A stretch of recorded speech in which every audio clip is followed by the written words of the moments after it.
Hi friends, Sarika recipe मराठीमध्ये तुमचं खूप खूप स्वागत आहे. आज आपण मस्त अशी झणझणीत चविष्ट अशी एकदम छान अशी पनीरची भुर्जी कशी करायची ते पाहणार आहे. तुम्हाला बघून कळत असेल मस्त झालेले आहे आणि झटपट एकदम चविष्ट अशी बनवलेली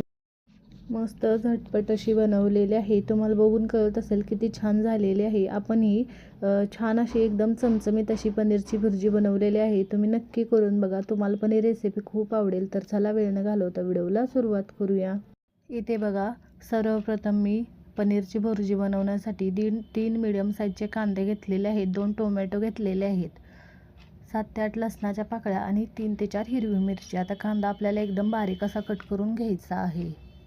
इथे बघा, या पद्धतीने कांदा मी एकदम बारीक असा कट करून घेते आणि आपल्याला टोमॅटो आणि इथे आपण घेतलेले आहेत इथे लसूण सगळं आपल्याला कट करून घ्यायचं आहे. या पद्धतीने लसूण पण मी कट करून घेतलेला आहे. मिरची आता मधून आपल्याला कट करायची, नंतर बारीक कट करायची आहे. म्हणजे एकदम बारीक कट केली जाते, म्हणजे बारीक होते एकदम अशी. मधून कट करायची आणि नंतर अशी कट करायची. इथे मी लसूण, कांदा, टोमॅटो सगळं बारीक असं कट करून घेतलेलं आहे. आता त्यानंतर मी इथे पनीर भुर्जी बनवण्यासाठी 250 ग्रॅम पनीर घेतलेलं आहे. तुमच्या आवडीनुसार तुम्ही पनीर घ्या आणि मोठ्या खिसणीने आपल्याला असं खिसून घ्यायचं आहे. इथे बघू शकताय पनीर खिसून घेतलेलं आहे आणि त्यातलंच थोडं पनीर मी ठेवलं होतं. या पद्धतीने आपण पनीर कट करून घालायचं आहे, म्हणजे छान चव लागते आणि भाजी छान बनते. बघा, या पद्धतीने थोडं पनीर मी कट करून घालते यामध्ये. आता पनीर पण आपण खिसून घेतलेलं आहे आणि थोडं पनीर आपण असं कट करून घालते. आता यानंतर आपण झटपट अशी ह्याची भाजी बनवून घेणार आहे. इथे बघा, पनीर आपलं खिसून आणि तुकडे करून झालेलं आहे. आता पॅनमध्ये आपण भाजी बनवणार आहे. त्यासाठी पॅनमध्ये थोडंसं तेल घातलेलं आहे. त्यानंतर आपण जिरे घालायचे. जिरे छान फुलले की आपण त्यामध्ये कट केलेली हिरवी मिरची घालायची आणि छान असं आपल्याला हे परतून घ्यायचं आहे. त्यासोबत मी लसूण पण घालून घेते. लसूण, हिरवी मिरची आपण चांगलं कच्चेपणा जाईपर्यंत परतून घेणार आहे.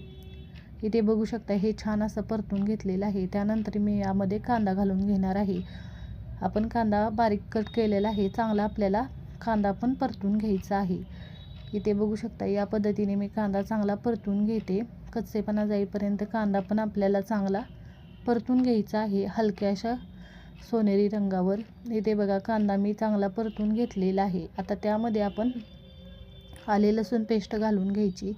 इथे मी 1 छोटा चमचा आले लसूण पेस्ट घातलेली आहे. आले लसूण पेस्ट पण कच्चेपणा जाईपर्यंत चांगली याबरोबर कांद्याबरोबर मी परतून घेतलेली आहे, बघू शकताय. आता त्यानंतर आपल्याला यामध्ये टोमॅटो कट केलेलं घालायचं. मी इथे टोमॅटो घालून घेते आणि त्याचबरोबर थोडंसं मीठ पण घालून घेते, म्हणजे टोमॅटो पटकन इथे चांगले परतले जातात, मऊ होतात. इथे बघा, मीठ पण घेतलेलं आहे. आता टोमॅटो चांगले आपल्याला परतून घ्यायचे. इथे बघू शकता, टोमॅटो चांगले मऊ झालेले आहेत, चांगले परतलेले आहेत. आता त्यामध्ये मसाले घालून घेऊया. थोडीशी कसुरी मेथी घातलेली आहे. इथे मी 1 चमचा लाल मिरची पावडर घातलेली आहे, पाव चमचा हळद आणि इथे मी धनेपूड घालून घेते 1 छोटा चमचा. हे सगळे मसाले मिक्स करायचे आणि थोडंसं पाणी घालायचं, नाही तर मसाले खाली लागू शकतात. इथे बघा, थोडं पाणी घातलं की छान मसाले शिजले जातात आणि छान चव लागते भाजीला. हे मी मसाले मिक्स करून घेतलेले आहेत.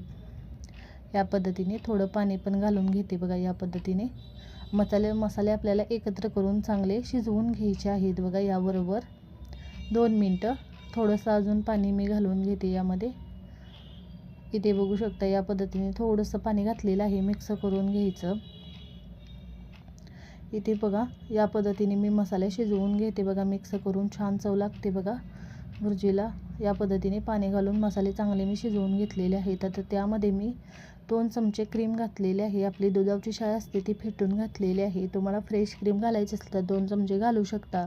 मी दुधाची साय घालून छान असं मिक्स करून घेतलेलं आहे. त्यामध्ये सगळ्यात शेवटी इथे मी थोडासा अर्धा छोटा चमचा गरम मसाला घातलेला आहे आणि त्याचबरोबर भरपूर अशी कोथिंबीर घातलेली आहे.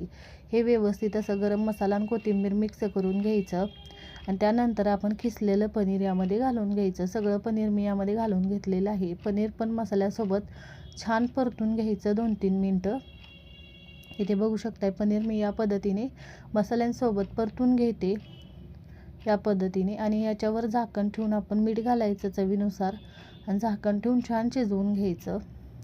थोडंसं पाणी घातलेलं आहे बघा, म्हणजे मसाल्यांसोबत पनीर छान असं आपण वाफवून घेणार आहे. चवीनुसार मीठ घालून घेतलेलं आहे. मिक्स करायचं आणि झाकण ठेवून छान शिजवून घ्यायचं. छान असं मसाल्यांसोबत छान पनीर शिजवून घ्यायचं 2-3 मिनटं, म्हणजे छान मसाल्यांचा फ्लेवर पनीरमध्ये छान उतरतो आणि भाजी छान तयार होते. 2-3 मिनटानंतर बघा पनीर छान असं शिजलेलं आहे. मसाल्यांच्या सोबत छान मस्त भाजी तयार झालेली आहे. आपण इथे फोडणीमध्ये कोथिंबीर घातलेलीच आहे, तरी पण मी वरून थोडीशी घालून घेते यामध्ये कोथिंबीर. छान भाजी तयार झालेली आहे. मिक्स करून घेते आणि गॅस बंद करून घेते. बघा भाजी आपली मस्त झटपट आणि चविष्ट तयार झालेली आहे. एकदा तुम्ही पनीरची भुर्जी या पद्धतीने बनवून बघा, छान होते बघा. तुम्हाला पण ही रेसिपी खूप आवडेल आणि झटपट होते. झटपट अशी भाजी आपली तयार झालेली आहे. पनीरची भुर्जी झणझणीत चमचमीत चविष्ट भाजी आपण एकदम सोप्या पद्धतीने बनवलेली आहे. नक्की करून बघा. तुम्हाला पण ही रेसिपी खूप आवडेल आणि कमेंटमध्ये जरूर सांगा तुम्हाला आजचा व्हिडिओ कसा वाटला. व्हिडिओ आवडला असेल तर व्हिडिओला लाईक करा, शेअर करा. चॅनलवर नवीन असाल तर चॅनलला सबस्क्राईब करा, बेल आयकॉनला क्लिक करा. व्हिडिओ पाहिल्याबद्दल धन्यवाद.